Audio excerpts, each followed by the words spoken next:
So I've come here today to one of my most favorite places on earth. This is the east shore of Lake Tahoe.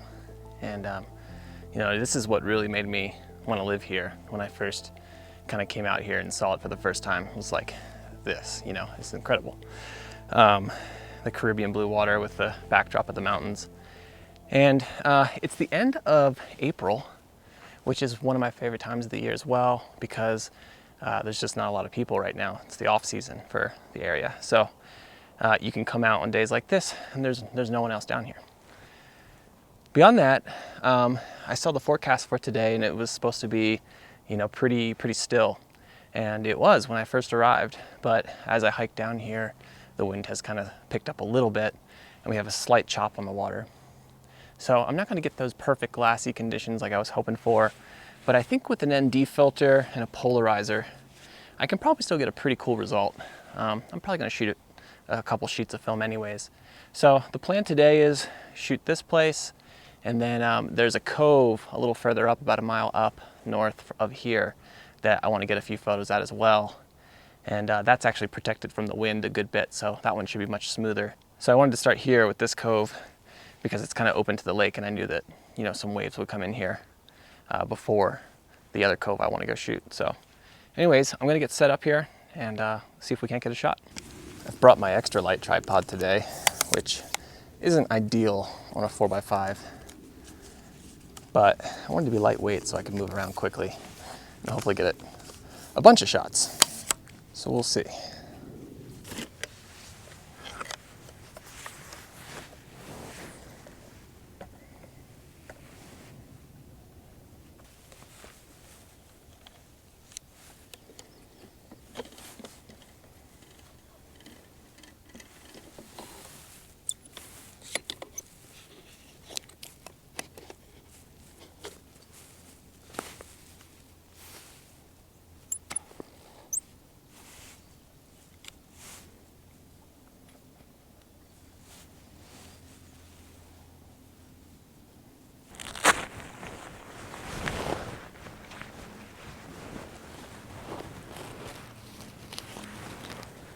So because I'm shooting slide film today, specifically E100, I have to use this 812 warming filter from Tiffin.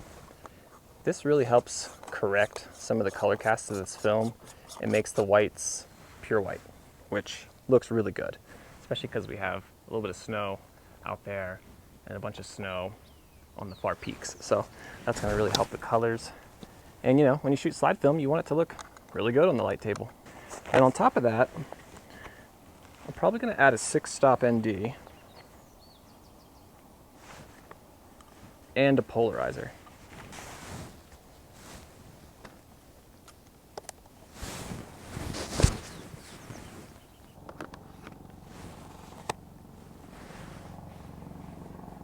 And you can see here that I'm using an app called Viewfinder. It allows you to set the format you're shooting on and the lenses you're shooting on, as well as the aperture, so you can get a meter reading. Then I can take my filters and put them right over the lens, and I get an accurate meter reading. Then beyond that, I have an application called Reciprocity Timer. This allows you to set the film that you're shooting on and the exposure time that the meter gave you. And it'll give you actually the time that you need to expose that film for to get the right exposure. Okay, so as you can see, it's actually calmed down quite nicely. Pretty excited about that. So I think I'm gonna take my first shot. Now, I forgot my stopwatch, and when I'm not recording on my phone, I usually use my phone as the timer. But with Reciprocity, it was giving me about 11 seconds. So I'm gonna kind of just count it out and err on the side of overexposing a little bit, because I find the E100 likes a little bit more light than whatever the meter tells me. So Okay, let's do this.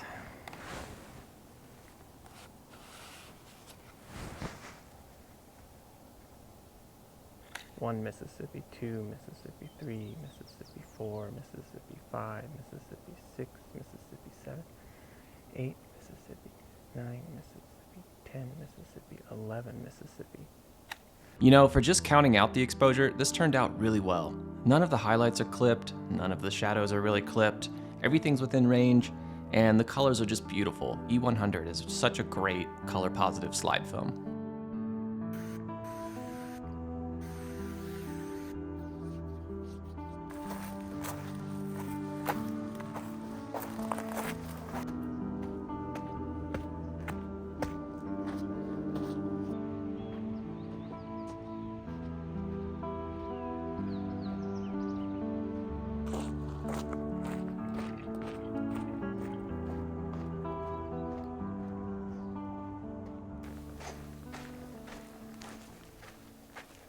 So here we are.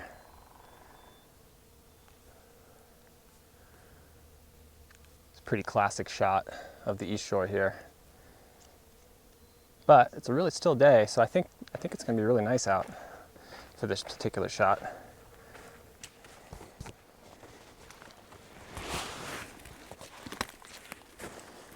Once again, always set up in like the most precarious, weird situations that are super tight.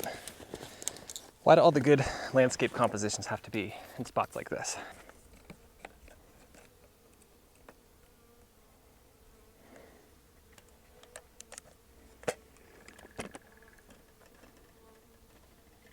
For this one, I know I'm going to use a good bit of shift to get a little lower in the composition.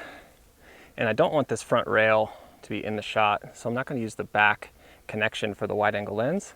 I'm actually going to move my back standard up, which this is why I bought a Chamonix camera. It's because while I loved my Intrepid, you couldn't move the back standard up like that. So when it came to wide angle shots, you were kind of screwed. Especially if you wanted to shift down and see a little more of the foreground, you would just get this in the frame, and that wasn't ideal. Overall, I'm glad I made this upgrade. It's a really nice camera. I love the Intrepid, don't get me wrong. That's a great camera too, but this is definitely a step above.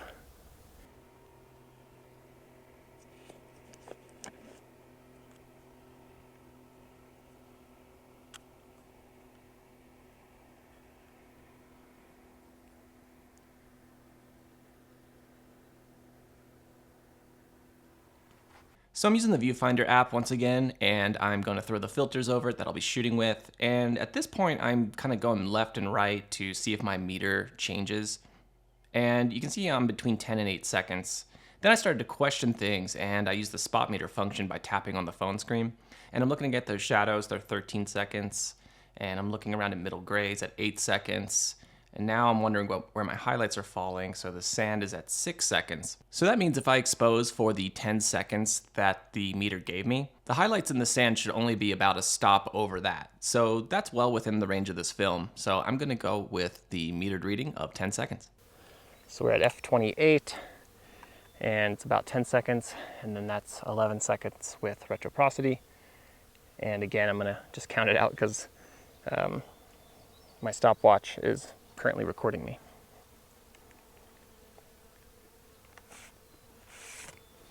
Here we go. 1 Mississippi, 2 Mississippi, 3 Mississippi, 4 Mississippi, 5 Mississippi, 6 Mississippi, 7 Mississippi, 8 Mississippi, 10 Mississippi, 11 Mississippi. Gave that one just a little extra. So I really like how this one turned out. E100 just looks so nice. The colors are vibrant but natural, and you can see my exposure time worked out perfect. Everything's within range, everything looks really nice. This would make a great fine art print.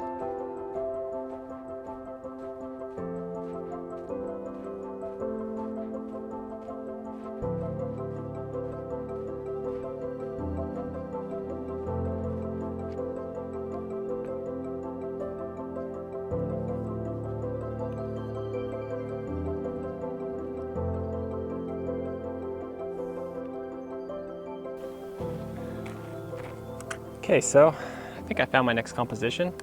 This one's gonna be just tighter, of just kind of the rocks and the water. It really isn't so much about like the grand landscape. So I've got a 135mm lens that I'm gonna put on and see what we can do with that.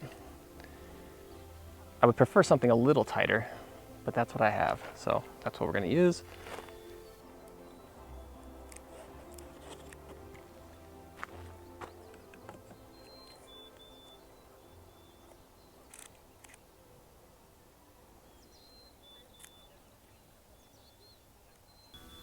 I don't know if you guys can hear them, but these are the mountain chickadees.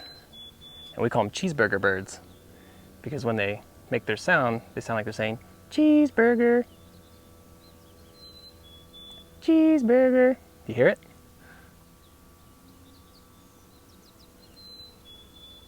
Once you hear it, you can't unhear it. All right, let's shoot some E100. I'm gonna just do one exposure on this shot, and then I'm gonna try and go down to the beach and get a bonus shot before I have to leave. So let's get to it.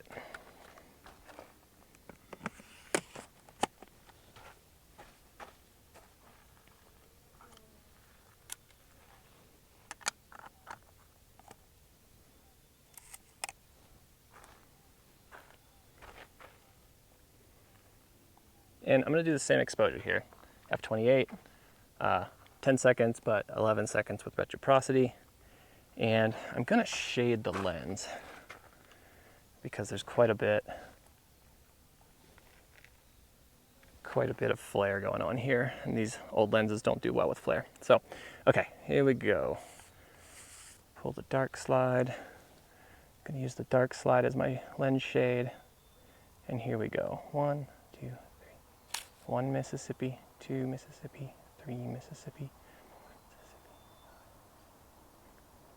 7 Mississippi, 8 Mississippi, 9 Mississippi, 10 Mississippi, 11 Mississippi. You know, I think this image is just okay. When it came out of the developer, it was quite brown, and I'm not exactly sure why. So I did some corrections to the file, and I came up with this result. Not 100% happy with it, but here it is anyways. So I went down to the beach below and wasn't really finding much. And then a boat pulled into the cove here, which was in my shot. And then some dude down there asked me to shoot some OnlyFans content for him. And I decided it was time to get out of there. I've come back up to where I was, like I just said, and I think I'm just gonna shoot this last piece of film.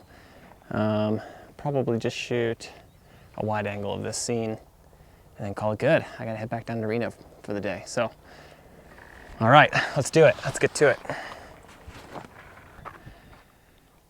Okay. And we're gonna go with 11 seconds again.